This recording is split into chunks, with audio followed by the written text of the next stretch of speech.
लगन का सीज़न चल रहा है, तो चलिए मैं आप सबको एक और गाना सुनाती हूँ, और वो भी मज़ेदार, जो आप सबको कैसा लगा आप लोग ज़रूर कमेंट सेक्शन में बताइएगा। तो चलिए स्टार्ट करते हैं। कि छोटा ही से पोस के सियान कोइल पापा, कन्या दान कोइल पापा, कन्या दान कोइल हो। छोटा ही से पोस के सियान कोइल पापा, कन्या दान कोइल हो। कि पापा हो पत्थर के करेजा, कोई तेजेल धिया के दूर भेजेल हो। पापा हो पत्थर के करेजा, कोई तेजेल धिया के दूर भेजेल हो।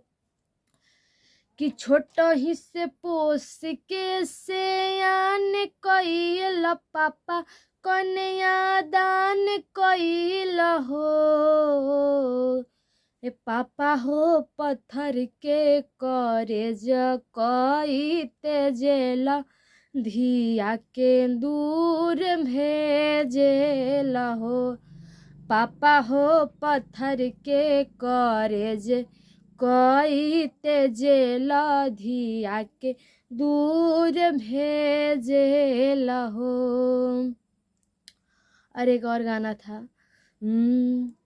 कि कोठावा ऊपर बाबा मोरवा, बोलू है मोरवा, बोलिया सुहावन लगू है मोरवा, बोलिया सुहावन लगू है।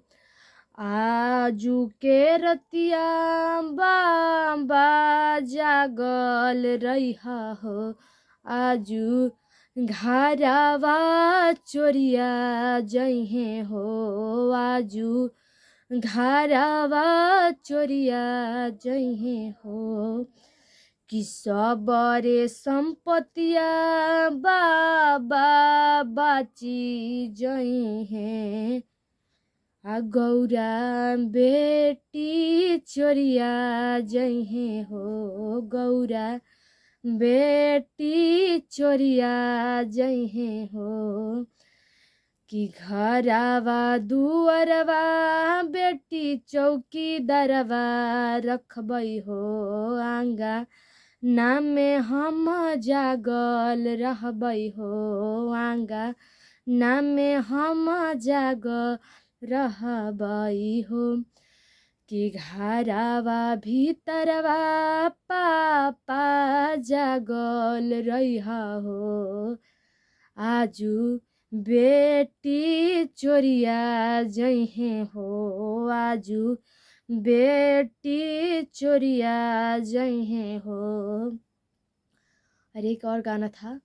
कि कथी के चटैया पापा हो बिछवले बाड़ा, हमरो के बैठवले बाड़ना।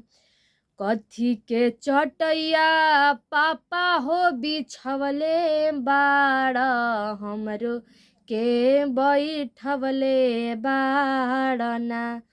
कथी के करेजवा पापा हो बनवले बाड़ा, हमरो के बिसरवले बाड़ना। कि किया हमारा हानि पापा चोरानी से, किया हम चटनी रहनी हो।